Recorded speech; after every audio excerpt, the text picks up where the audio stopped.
Hi, I'm John MacArthur, Senior Fellow and Director of the Center for Sustainable Development at Brookings.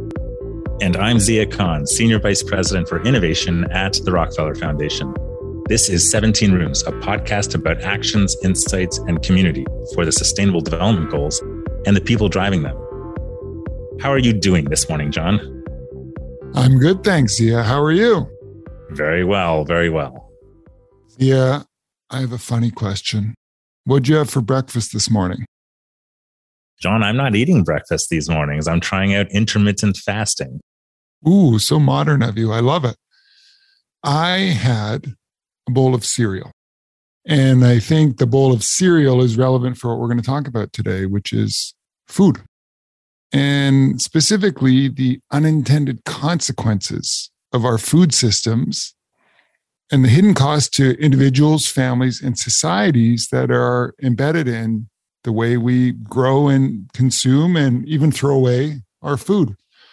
So if we consider that bowl of cereal I ate this morning, for example, the milk I used likely came from some irrigation-intensive farm contributing to water scarcity.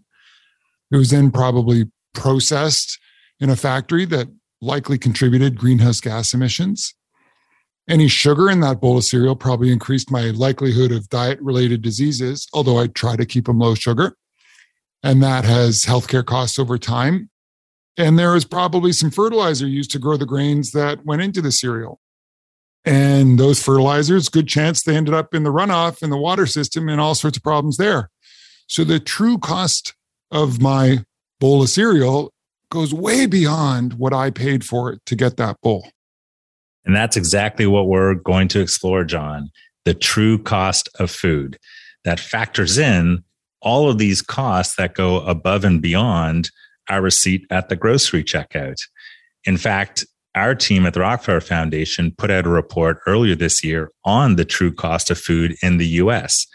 And we found that while we spend as consumers about $1 trillion on food, when you factor in all those costs you mentioned, the health costs, the environmental costs, and everything else, the true cost is actually $3 trillion a year. When we talk about that 3X factor, we talk about all these costs. As an economist, and I've spent a lot of time wondering about how growing food fits into economic development, this is so interesting because it seems like it's an early stage question. It's a massive topic. It's so complicated. But like you said, there are big efforts underway to try to map it out and figure out how we can address it. And that's why I'm actually excited about today's episode. We're joined by Jane, Maland, Cady, and Pradeep, Prabhala to learn about their efforts to develop and mainstream an impact assessment tool for investors to optimize for both the true cost and the true value of food. Jane is the Program Director of International Programs at McKnight Foundation, where she oversees grant making focused on equitable and sustainable livelihoods in more than 15 countries across the world. Pradeep is a partner at McKinsey Company, the consulting firm. He works in the agricultural practice and leads the firm's initiative for food security in the US, which of course reached crisis proportions over the past year and more than a year as the pandemic has gripped the United States and so many parts of the world. Jane and Pradeep co-moderate Room 2, a working group for SDG 2 on zero hunger within this year's 17 Rooms process. For our new listeners, 17 Rooms is an approach to spurring action for the Sustainable Development Goals, or SDGs. It convenes 17 working groups, one per goal, and asks them to focus on an area within the goal that is ripe for action, and then to define some concrete next steps that can be achieved within 12 to 18 months to make progress. It's quite an interesting topic, Zia. It is, and quite interesting moderators who came to food from very different directions, as we'll soon learn. Jane and Pradeep are co-moderators of Room 2, the working group for SDG 2 on zero hunger. This is their story. Jane, welcome to 17 Rooms. Thank you very much. Great to be here, John. And Pradeep, terrific to have you here too. It's my pleasure, John. Well, thank you both so much for joining us.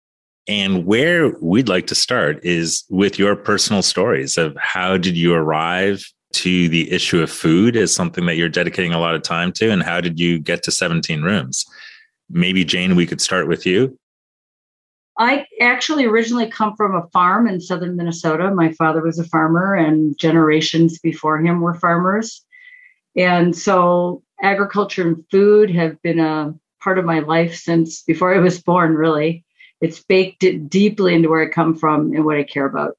Throughout my life and career, I've worked in all parts of the organic and natural food value chain, really, from research to production to organic certification, retail, wholesale, for example.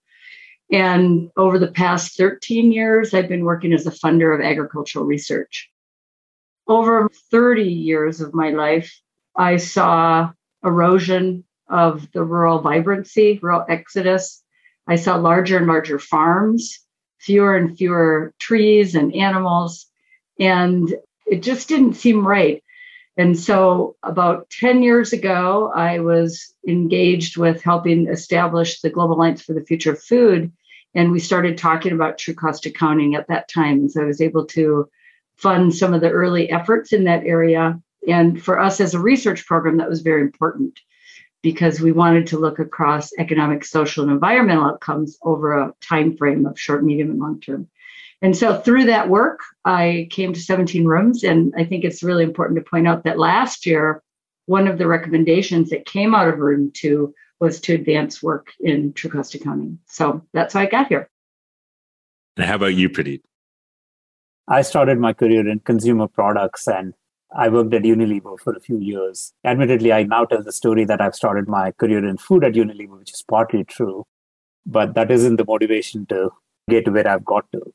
I think when I was consulting in the early part of my career, I got really excited by this notion that there is fortune to be made at the bottom of the pyramid. And back in 2007, everyone seems to suggest that there are big businesses to be made in low-income markets. And we got quite intrigued by the idea. And I said, why is it that our clients don't seem to be making $1 billion business out of this? And I started my journey in understanding market-based approaches to solving issues of poverty. And I traveled extensively in Africa and worked in over 40 countries. And I think when I look back, that's when most of my work in agriculture and food started, because it's one of those sectors where there's a deep intersection between livelihoods and impact and economic viability. So I spent a few years in Africa. Then I, without realizing, built some expertise around food and then moved to the Middle East, worked with a number of governments there on the issue of food security. And then by the time I realized, it's been 5 or 10 years and I've been exclusively working on food as an industry. But admittedly, most of that has been focused on improving productivity and addressing livelihoods, just given the focus of the countries and their agricultural sectors. But over the last few years, I think I've started realizing that the pursuit of productivity and gains in productivity are sometimes coming at significant expense to the planet and society. And I think that's more been an organic discovery as we worked with clients and discovered that there are new issues around climate and nutrition that are often getting understated. So therefore, over the last few years, I've been trying to figure out ways in which we could help some of our clients in my day job in navigating, I think, the climate crisis through the food sector as well as nutrition crisis. And then one other thing that I'd say is I think I'm now so deeply excited about this topic and the opportunity that the food sector presents that I'm leading a lot of our work at the firm and I've stopped doing any other work outside food. And I truly believe that this is a sector that's ripe for disruption and an opportunity to have great impact on people, planet, and I'm excited to continue to do that. The true cost of food, such simple words, but a lot of complicated concepts behind it. I'm wondering for our listeners, how would you describe the problem you're trying to solve in its essence? What is in that true cost? I agree that it's simple in concept, but complex in execution. But the way I tend to think about it is the act of production, transportation, and consumption of food comes with a number of unintended consequences, both positive and negative. And today, the food system fails to recognize some of those consequences. I think they don't get credit for the positive externalities that it creates, and they don't often get to bear the cost of unintended negative externalities that the food system creates. Whether it's things around environment, whether it's things around nutrition, whether it's things around equity. And I believe that the first step in trying to solve these externalities for the food system stems in starting to measure what those externalities truly are. both positive and negative. And true cost is an accounting method that allows you to do that effectively. I'm curious, there's something about the word true that implies that there's more value and more cost than may be currently accounted for. And I'm wondering, do you feel that that's just oversight and some new analytics are now revealing that? Or do you think there's kind of a status quo that would much prefer to be with the not true cost of food? And there's going to be a debate around whether the true cost, as you've identified or as people are talking about, is really true or not. Zia, I believe that fundamentally the value that we place in things like environmental capital and human capital has changed significantly over the decades, right? I think when the food system was designed early in the century, I think it was primarily doing two functions. One is it was trying to get food at the cheapest possible price. And then the food companies were trying to maximize returns on financial capital. It made sense at that point in time, given that the world was faced with hunger, and especially after the World War, people had to be fed. And then I think the financial capital was in scarcity at that point in time. So therefore, not surprisingly, people optimized for returns on financial capital and food insecurity. But then I think the dynamics of the whole system have changed. Right now, I think the financial capital is in abundance, but natural capital and human capital are increasingly getting scarce. Therefore, there's a realization that we need to really account for impacts in those areas, because I think both companies and players in the ecosystem are now being judged on not just the returns that they deliver on financial capital, but on other forms of capital. So for me, I think it's less about not having the tools. I just think that there weren't enough incentives in the ecosystem to focus on some of these costs before, which are becoming increasingly important now. Yeah, I tend to think along similar lines in that I've seen over the past 10 years that I've been engaged with this, that more people are waking up to the fact that we have to understand these externalities. Climate change is forcing people to wake up. Private sector is having to respond. It's impacting their bottom line, and also consumers. And we as citizens all care if there's fires burning all around us, et cetera. The role that agriculture and food systems play in climate change is at least 33% plus contributions to greenhouse gas emissions. That's an externality that people are recognizing we have to count. You see that in some of the ESG work, people are starting to bring in some of these concepts, and that was actually something we were after in the room. But you see people waking up not only in the investment world and private companies, and slowly in the research world as well, and policy spaces. However, I do think that not enough people are embracing this systems-oriented approach. Just for example, in the agriculture research and development world in Africa, there was a recent report that came out a year ago. 2 to 15% of all dollars go to support agriculture that's more ecologically oriented. And that means if you believe the concept, we are what we measure, if we're not measuring from a systems perspective, we're going to keep reinforcing the dominant model, which has produced the food system and the externalities that are impacting a lot of us. So yes, people are waking up, and there's a lot more to do. I'm curious, I, in a former life, spent a lot of time looking at how to improve agricultural productivity for the poorest of the poor in Africa. And one of the great breakthroughs of the 20th century, of course, was getting fertilizer to poor farmers so they could grow more food and water and improve seeds. And one of the parents of the so-called Green Revolution, Norman Borlaug, had this famous line, "Hard to be an environmentalist on an empty stomach."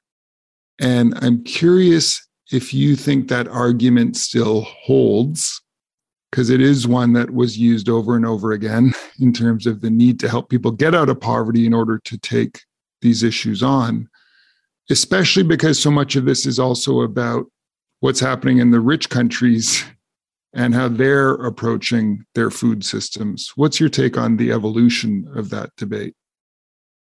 I think that question implies that there's a fundamental trade-off between solving poverty and solving issues of climate. And I don't quite think that's a fact, in the sense that I think in some cases it's true and in other cases it is not.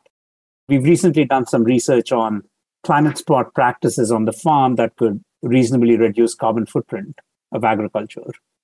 And we found 25 practices that are material to how we could reduce carbon footprint. I think what people don't recognize is if you get a farmer to adopt regenerative farming practices, you effectively would increase incomes and deliver the same level of productivity over a period of time, but there are transition costs to be borne. So for me, the question becomes, how do you therefore bear the transition costs so that you're helping the person earn a livelihood while not burdening them with the costs of transition? Having said that, I think there are places where there are inherent trade-offs, but then the question becomes, who's actually the custodian of this planet and who pays for it, right? And in cases where it doesn't make economic sense, you really need to find ways to deploy public and donor capital in a way that allows you to alleviate some of those short-term costs, or in some cases, long-term costs. Very deep and profound question, John. We fund in 10 countries in Africa, as well as the high Andes, and then, of course, Minnesota and Midwest. And in one way, I absolutely agree with Norman Borlaug. If people don't have food to eat, that's fundamental. You have to find a way to do that.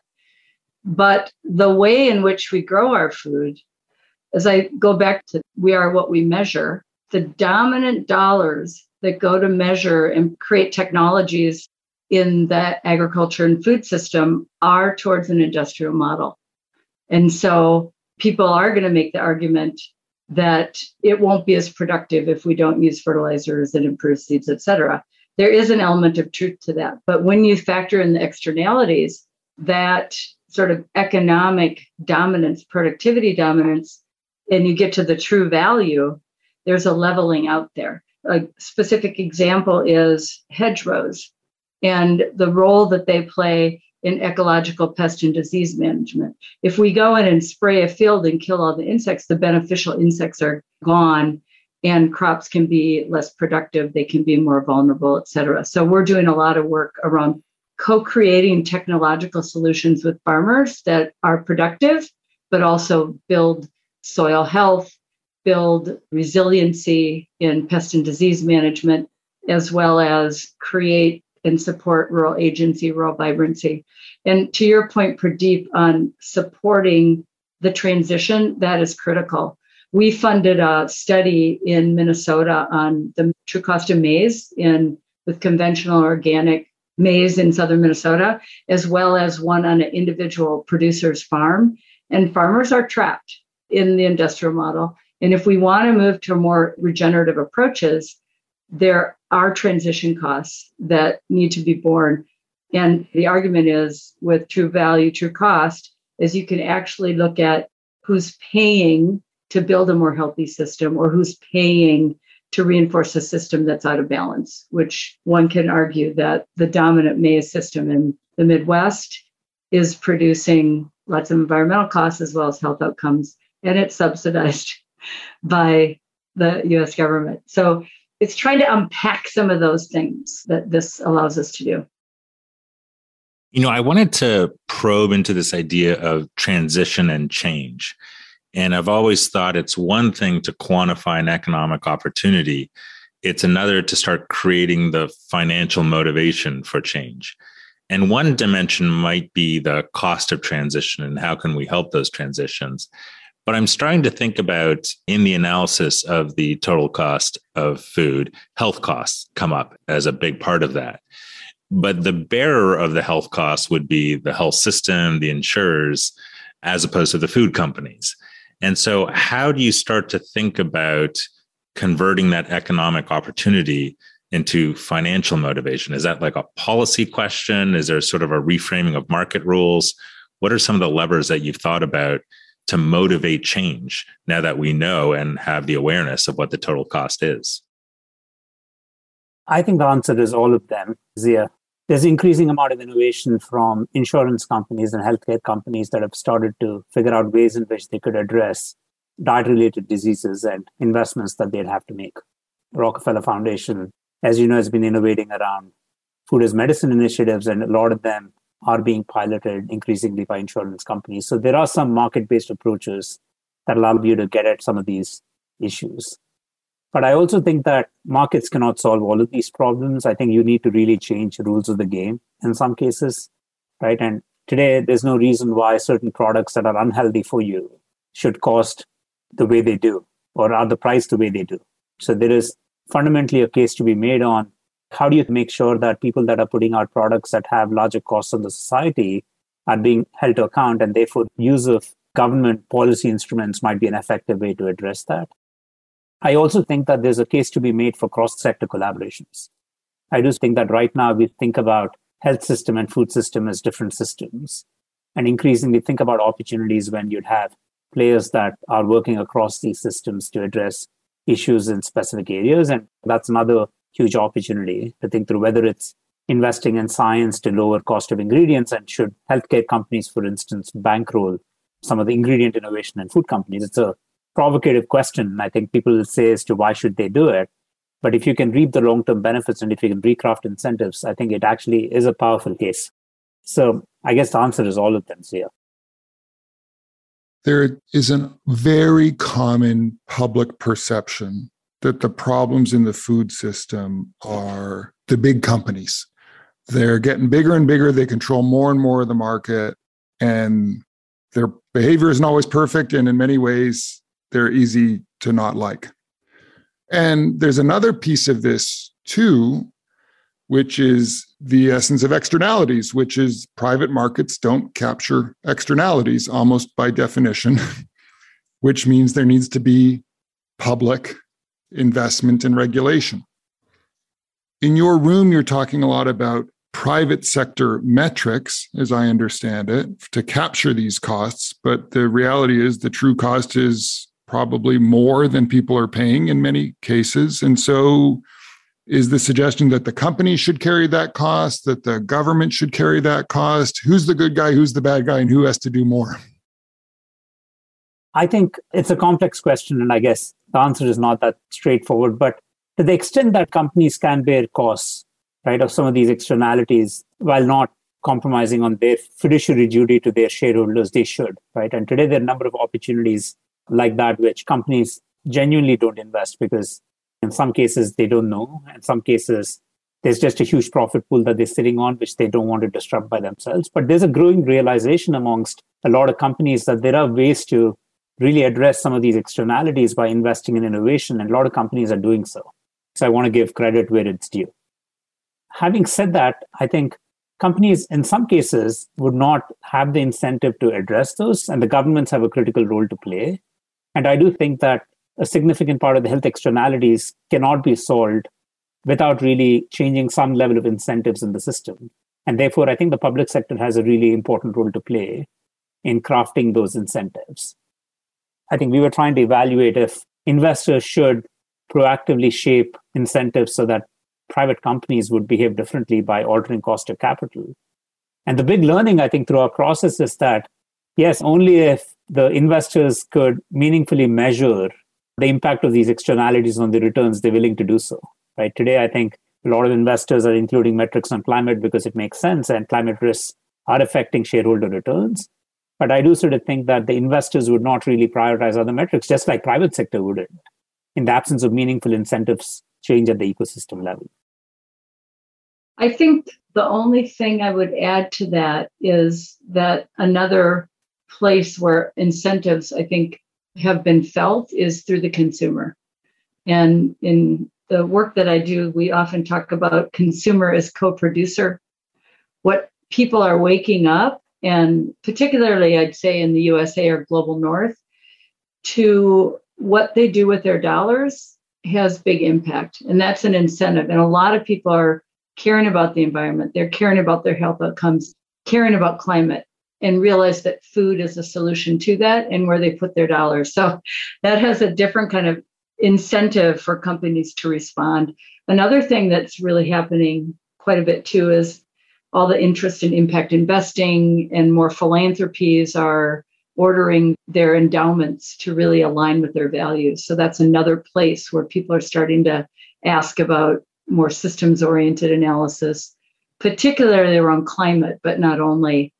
And so I think that's another place in the private sector that people are being incentivized. And I do think it's a cross-sectoral response. I'd like to bring us now to 17 rooms more specifically and what you landed on in room 2 as the action or the solution, and what are some of the next steps that you're envisioning coming out of that process? As I mentioned before, the importance of advancing true cost accounting frameworks came out of 2020 17 rooms. They had 2 or 3 recommendations, and this was one of them. So that was super exciting to carry forward. And in the early days when you were trying to conceive of what could we accomplish in that room and with who around true cost accounting, we had a pretty broad idea, initially thinking we could invite research folks, we could invite investors, we could invite policymakers, et cetera. And we really wanted to focus on something that was practical and could be utilized now. And that was also responding to a real need. There's folks out there working on true cost accounting in the various sectors and in investment space. And then really the connection came through last year's room moderators, Ruth Richardson and Roy Steiner. And then Pradeep and I met in that. And of course, Pradeep brought his deep expertise in investing and the private sector and all the work you've been doing. And this year, I think we started with this interesting premise that asset managers and asset owners could recraft incentives for private sector players and therefore change the way private sector would behave if the investors were to change the way they invest. And the questions that we were trying to answer were, 1, is it a viable pathway? And 2, is it possible to address all the externalities that we've uncovered through the true cost work through this channel? And 3, if either of those or both of those are true, what needs to be done in order to really progress this pathway? We had a cross-section of players from public sector, private sector, asset owners, and asset fund managers. It was an interesting discussion. The general realization was, yes, you could really use this pathway to incentivize change, but only in very narrow circumstances.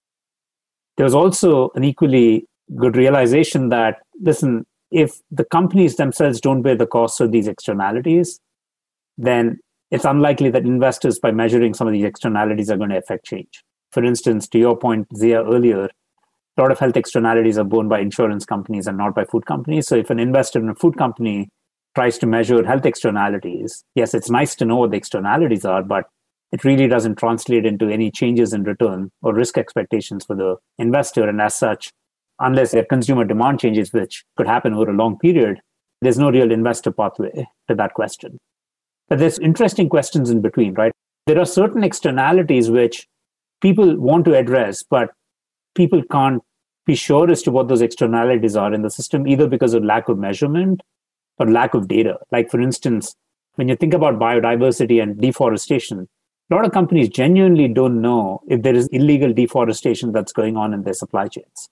So therefore, if you can really unpack the data around that issue, investors could meaningfully shift incentives.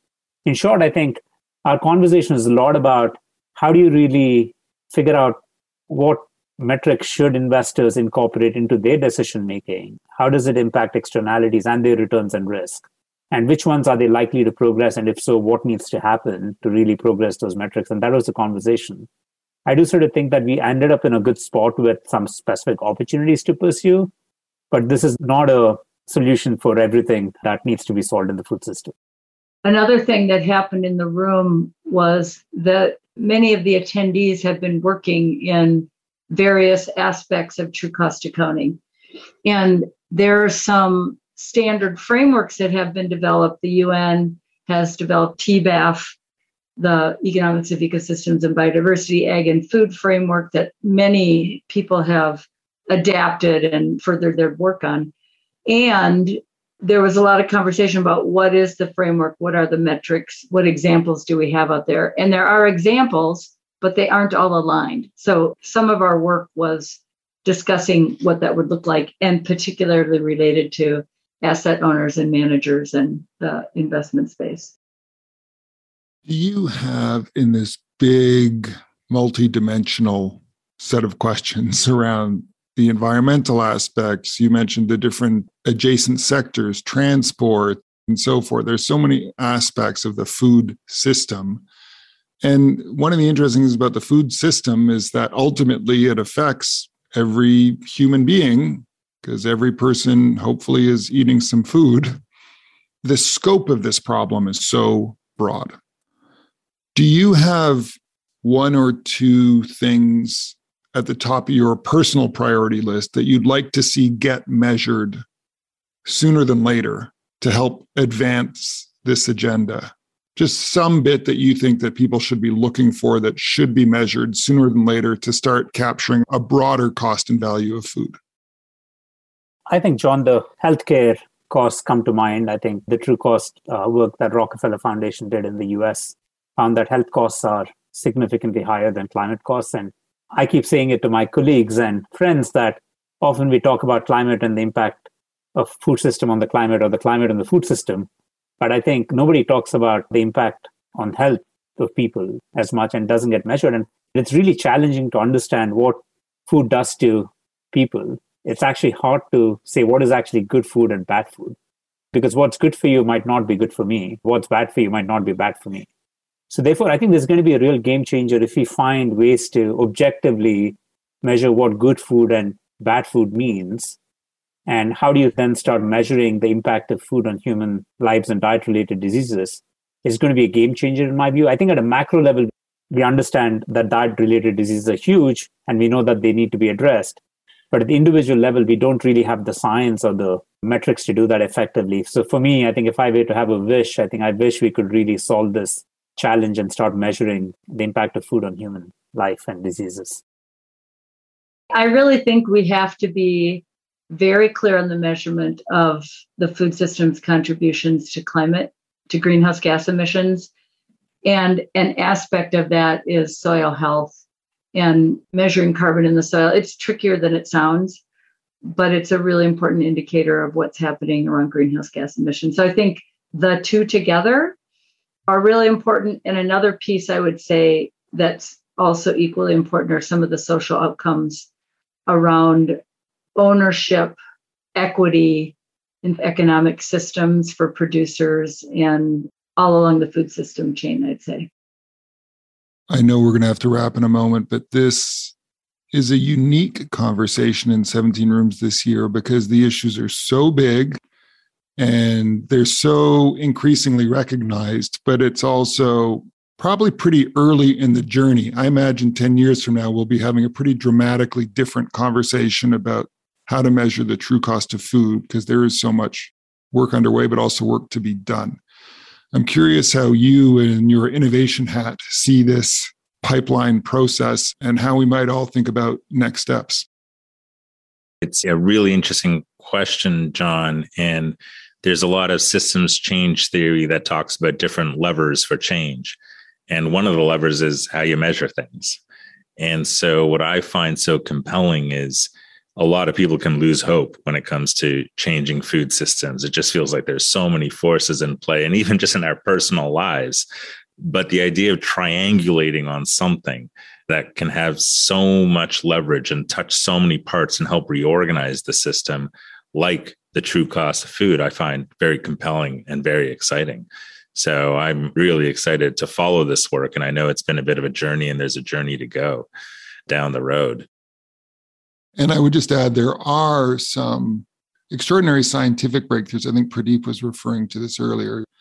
We've recently put out a book where someone talks about new microbiology-based technologies that are likely to replace fertilizer, which in the near term could be a massive step forward for reducing some of the negative externalities, given all that the environmental costs that can come with intensive fertilizer use. So just as one example of these big leapfrogs of technology that might change certain components of a much bigger system that needs to be measured much better too.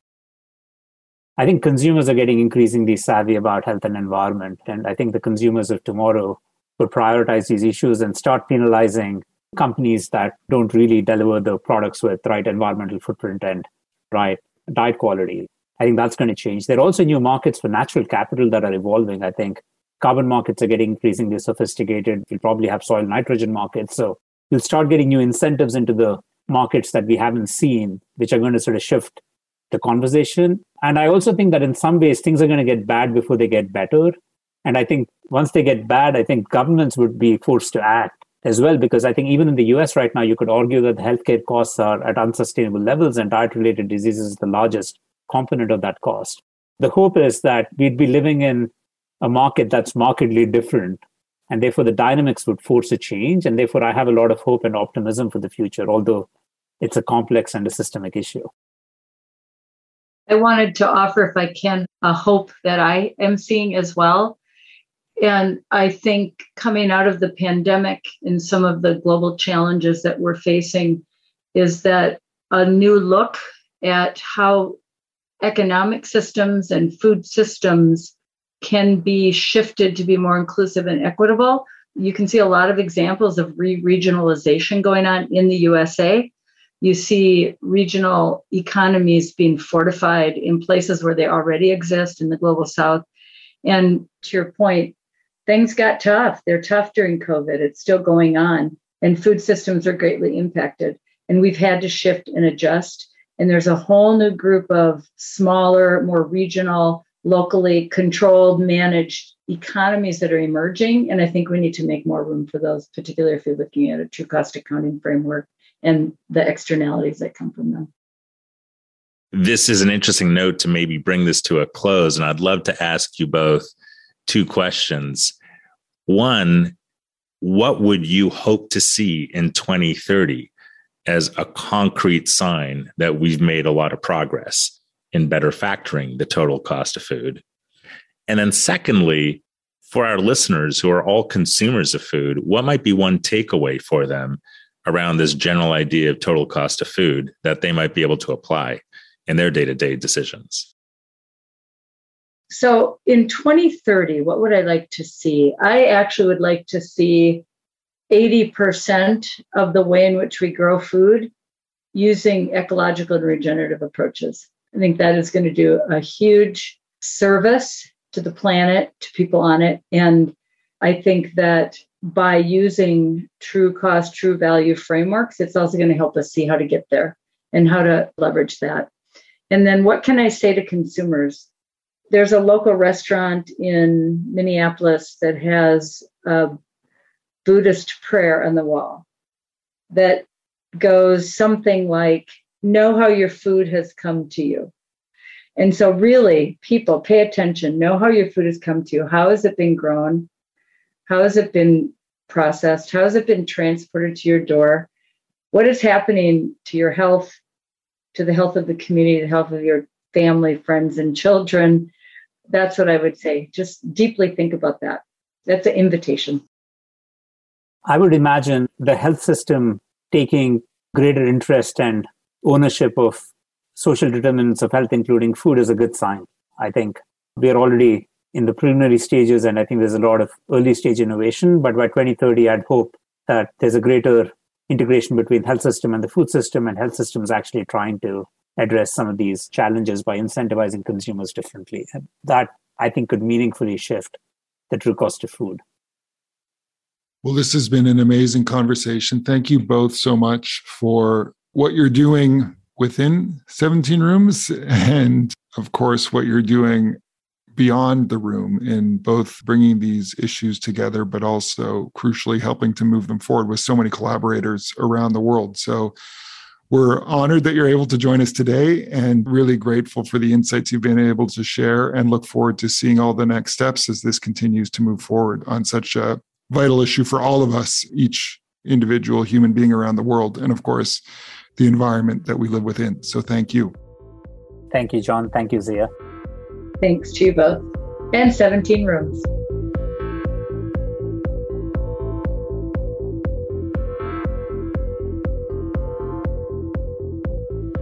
John, that was a fascinating conversation, but I have to admit, I've been thinking about that apocalyptic bowl of cereal that you had the morning every time they mentioned the dangers of food.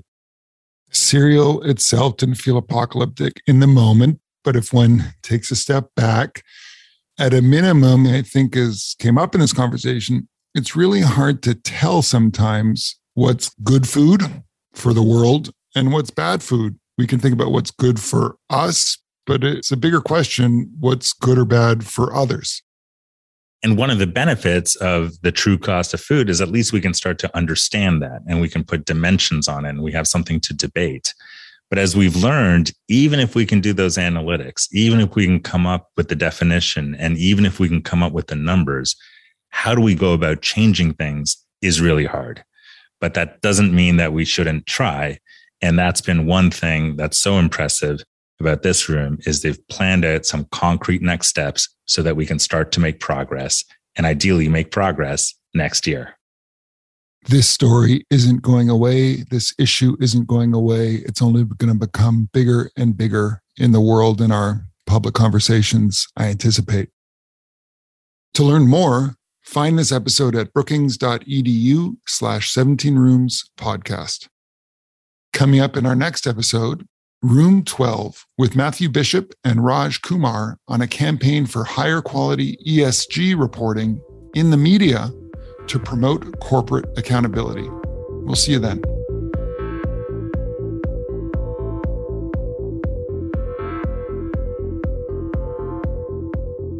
I'm John MacArthur.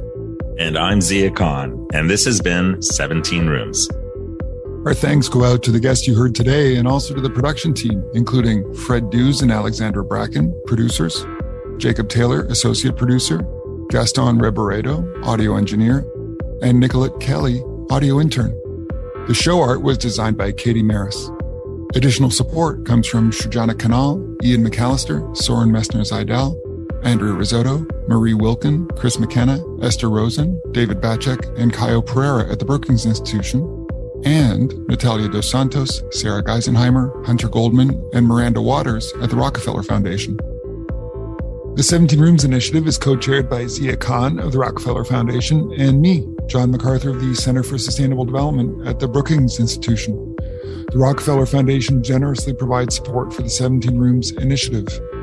All views expressed during this episode were solely those of the speakers.